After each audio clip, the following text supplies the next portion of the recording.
하나님 말씀은 고린도전서 3장 16절로 23절까지입니다. 누구든지 사람을 자랑하지 말라. 만물이 다 너희 것임이라. 여기서 사람을 자랑하지 말라는 말은 나는 바울에게요, 나는 게바에게요 하며 서로 자기의 사역자들을 자랑하며 파당을 짓고 있는 그 모습을 바라보면서 사람을 자랑하지 말라라고 표현한 것입니다. 그리스도인의 존귀함은 어디서 나오는 것일까요? 또 나는 왜 소중한 사람일까요? 그것은 하나님께서 우리 안에 거하시기 때문입니다.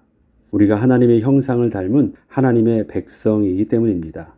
이전에 우리는 허물과 죄로 죽었던 본질상 진노의 자녀였고 저주의 백성이었지만 하나님의 성령이 함께 하심으로 하나님의 생명을 얻은 거룩한 하나님의 백성이 된 것입니다. 때문에 우리의 본질적 가치는 세상의 부와 명예에 의해서 결정된 것이 아니었고 오직 예수 그리스도의 십자가의 대속으로 인하여 얻게 된 구원의 은혜에서 온 것이었습니다. 만약 하나님께서 우리 안에 거하시지 않는다면 즉시로 우리의 존귀함도 없어질 것입니다. 지난 시간에 앞선 본문의 내용에서 누구든지 자신의 공적이 불타면 해를 받으리라고 하였던 내용은 누구든 자신의 본질적 가치를 제대로 알고 있지 않으면 결국 하나님 앞에 서게 될 때에는 전혀 가치 없던 것을 위하여 일평생 수고하고 자랑했던 그 자신의 어리석음들이 전부 드러나게 될 것을 말씀하신 것이었습니다. 오늘의 본문은 바울이 고린도 교회 성도들에게 예수 그리스도의 생명 안에서 복음의 본질적 가치를 발견함으로 각기 자신들의 모습을 새롭게 세울 수 있도록 권면하고 있습니다. 본문 3장 16절로 17절에는 너희는 너희가 하나님의 성전인 것과 하나님의 성령이 너희 안에 계시는 것을 알지 못하느냐. 누구든지 하나님의 성전을 더럽히면 하나님이 그 사람을 멸하시리라. 하나님의 성전은 거룩하니 너희도 그러하니라. 바울은 성도들을 향하여 가장 우선적으로 너희가 바로 하나님의 성전이라는 것을 말하며 분명한 신분의 정체성을 말하고 있습니다. 바울이 언급하고 있는 그 성전에 대한 단어가 바로 템플을 말하고 있는데 이 템플은 신들을 모시고 있는 장소의 개념입니다. 우리가 말하는 처치랑은 개념이 다릅니다. 템플이라고 하면 우상 신들을 말할 땐 그 신전을 표현하죠. 그래서 그것이 우리가 모이는 교회당, 교회, 처치라는 개념하고는 다른 것입니다. 오늘 본문에서의 하나님의 성전이라고 할 때 그 성전을 바울은 템플이라는 언어적 의미를 쓰고 있습니다. 성도 개개인을 향해서 하나님께서 거하신다는 의미를 정확하게 인식하게 하기 위해서 템플로 그렇게 표현한 것입니다.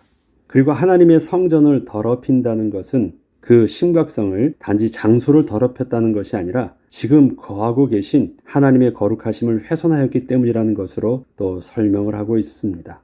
장소적 개념이라면 장소가 깨끗하고 더럽다라고 표현할 수 있지만 단순히 장소적 개념이 아니라 하나님의 거하신다는 것 자체 그리고 하나님의 거룩성을 훼손하는 것이 바로 하나님의 성전을 더럽힌다는 개념으로 쓰고 있기 때문에 심각하게 표현하고 있는 것입니다. 그리고 마지막에 그러하니라 라는 결론적 표현을 통하여 고린도 교회 성도들이 단지 그리스도인이 되었으니까 그리스도인답게 살라고 권면하는 것을 넘어서 성도의 본질 자체가 하나님의 거룩한 성전이라는 의미를 분명하게 인식해 하고자 하였습니다.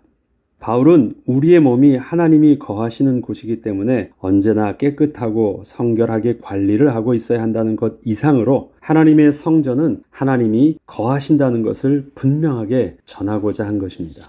이처럼 우리가 하나님의 성전 되었다는 것은 하나님이 지금 우리와 함께 하시고 있다는 현재성을 말하는 것입니다. 하나님의 성전이 되기 위해서는 어떠한 자격 조건이 갖추어져야 성전이 될 수 있는 것은 아닙니다. 이것은 마치 대통령이 어떠한 비행기를 타도 대통령이 타고 있는 비행기를 에어포스1이라 지칭하며 그 비행기를 동일하게 지칭하고 호위하는 것과 같습니다. 대통령이 아무리 좋은 비행기를 타고 있었어도 그 비행기를 다른 비행기로 갈아탄다면 이전의 비행기는 더 이상 에어포스1이라 부르지 않고 또 그렇게 호위하거나 관심을 갖지도 않습니다. 이처럼 누구든지 하나님이 거하시면 그는 하나님의 거룩한 성전이 되어 거룩하신 하나님의 존귀와 영광을 동일하게 소유한 자가 되지만 하나님이 떠나시면 더 이상 아무것도 아닌 것입니다. 앞서 말씀드렸듯이 성도의 가치는 성도의 존귀함은 어디서 오는 것입니까? 우리 안에 하나님이 거하시는 하나님의 백성 되었기 때문입니다. 하나님이 거하시지 않는다면 우리는 죽은 자가 되는 것입니다. 바울이 고린도 교회 성도들을 향하여 아직도 어린 아이와 같이 육신에 속한 자처럼 행동하고 있음을 책망한 것은 자신들이 주장하고 있는 사역자들이 더 소중하다고 하면서 여전히 자신들의 삶 속에는 예수 그리스도가 주인되어 있지 못한 모습 때문이었습니다. 우리는 어느 누구에게 속하였다고 자랑을 하면서도 실제로는 여전히 우상 숭배의 문화 속에서 젖어 있던 습관들과 그 행실들을 떠나지 못하고 서로 파당을 짓고 분쟁을 일삼는 모습을 보면서 성도의 진정한 가치는 겉으로 드러나 보이는 서로의 구별됨의 모습이 아니라 그리스도인에게 동일하게 거하시는 성령 하나님이심을 분명하게 바울은 말한 것입니다. 바울은 계속해서 성도들에게 그리스도 안에서 참다운 지혜자의 모습이 어떠한 것인지 이렇게 설명해 주고 있습니다. 18절로 20절에는 아무도 자신을 속이지 말라. 너희 중에 누구든지 이 세상에서 지혜 있는 줄로 생각하거든 어리석은 자가 되라. 그리하여야 지혜로운 자가 되리라. 이 세상 지혜는 하나님께 어리석은 것이니 기록된 바 하나님은 지혜 있는 자들로 하여금 자기 꾀에 빠지게 하시느니라 하였고 또 주께서 지혜 있는 자들의 생각을 헛것으로 하신다 하셨느니라. 바울은 지혜가 있는 줄 알거든 오히려 지혜가 없는 것처럼 아무것도 자신의 지혜를 드러내려 하지 말라고 합니다. 그 이유는 하나님께서 그렇게 지혜 있다고 하는 사람들로 하여금 스스로 자기 꾀에 빠지도록 하실 것이기 때문에 그렇습니다. 이러한 자기 꾀에 빠진다는 것은 하나님께서 저들의 멸망을 유도하신다는 의미가 아니라 인생이 아무리 똑똑해 보여도 그 마음과 생각을 지켜주시는 하나님이 떠나시면 그 안에 거짓의 아비인 사단이 결국은 멸망의 길로 인도하기 때문이었습니다. 이 일에 대해서 요한복음 8장 44절은 아주 정확하게 이것을 증거하고 있습니다. 너희는 너희 아비 마귀에게서 났으니 너희 아비의 욕심대로 너희도 행하고자 하느니라. 그는 처음부터 살인한 자요 진리가 그 속에 없으므로 진리에 서지 못하고 거짓을 말할 때 제 것으로 말하나니 스스로 똑똑해서 자기 것을 막 말하는 것처럼 보이는데 사실은 그 자기 것인 줄 알았던 것이 거짓의 아비가 말해주는 그 내용이었다는 것입니다. 이는 그 마귀가 거짓말쟁이요 거짓의 아비가 되었습니다. 이렇듯 스스로 지혜가 있다는 자들이 범할 수 있는 가장 큰 어리석음은 그 지혜로 인하여 하나님이 자신 안에 거하시지 않는 비참한 현실을 보지 못하게 하는 것임을 바울이 설명을 하면서 이 때문에 혹시 자신의 지혜가 자신을 드러내려 할 때마다 오히려 내주하시는 하나님께 집중하는 계기를 삼는 것이 참다운 지혜임을 권면해 준 것입니다.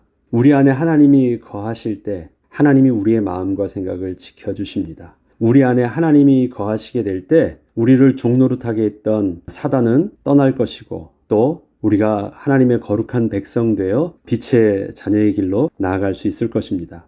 끝으로 바울은 자신들이 더 낫다고 분쟁하고 있는 성도들을 향하여 동일한 하나님의 존귀함을 가지고 있는 성도임을 이렇게 설명하고 있습니다. 21절로 23절에 보면 그런즉 누구든지 사람을 자랑하지 말라. 만물이 다 너희 것임이라. 바울이나 아볼로나 게바나 세계나 생명이나 사망이나 지금 것이나 장래 것이나 다 너희의 것이요 너희는 그리스도의 것이요 그리스도는 하나님의 것이니라.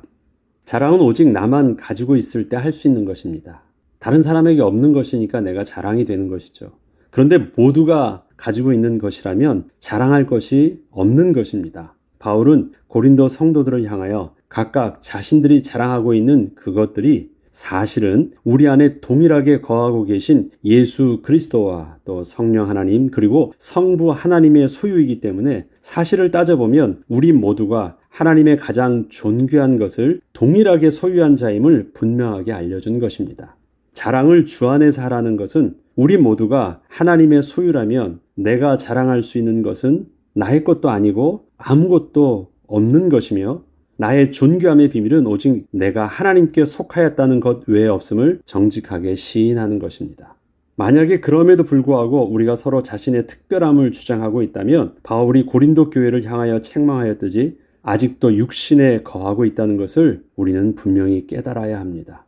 세상은 혹시 우리 서로의 모습을 보면서 서로 다르고 구분을 하며 볼 수도 있습니다. 세상은 아직도 성령 안에서 우리를 볼 수 없기 때문에 그렇습니다. 어떤 사람은 더 똑똑하고 더 부하고 더 잘났다고 볼 수도 있습니다. 그러나 하나님이 거하시는 성전된 우리는 여전히 동일하게 하나님의 자녀요. 또 동일하게 하나님 나라의 백성일 뿐임을 우리는 결코 잊어서는 안 되는 것입니다. 세상이 우리를 바라보는 가치 기준과 하나님이 우리를 바라보는 가치 기준은 다릅니다. 우리가 동일하게 하나님의 소유되어 있기 때문에 그렇습니다. 우리가 하나님의 속한 것이기 때문에 바로 우리 안에 자랑하는 모든 것들은 다 하나님의 것입니다. 그렇다면 내가 자랑하는 것은 바로 나를 자랑하는 것이 아니라 하나님을 자랑하는 것입니다. 그렇기 때문에 어리석게 내가 다르다고 그것을 내 것이라고 말한다고 한다면 그는 이미 하나님 밖에 있는 것이고 하나님의 주인됨을 거부하는 것이고 또 그것이 하나님의 성령을 훼손하는 것입니다.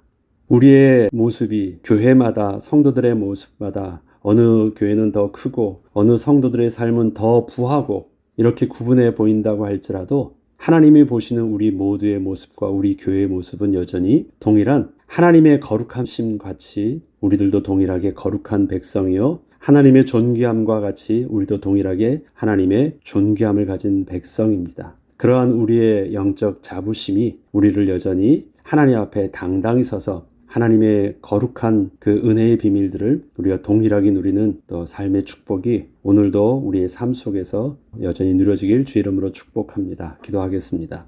하나님, 혹시 세상은 우리를 다르게 본다 할지라도 우리는 하나님 앞에서 동일하게 존귀한 자여 거룩한 백성이며 하늘의 신령한 은혜를 약속하신 예수 그리스도의 언약과 하나님의 자녀된 신분으로 인하여 누릴 수 있음을 오늘도 잊지 않게 하시고 또 주 앞에서 예수 이름으로 기도하고 응답받는 은혜가 또 오늘도 여전히 계속되게 하여 주옵소서. 믿음으로 기도하고 감사함으로 누리며 당당하게 하나님의 은혜의 보좌 앞에 나아가기를 우리가 멈추지 아니하고 하나님의 성전임과 또 하나님의 거룩한 백성됨을 오늘도 우리가 놓치지 않고 주님의 백성답게 누리는 축복의 날 되게 하여 주옵소서. 감사드리며 우리 주 예수 그리스도 이름으로 기도합니다.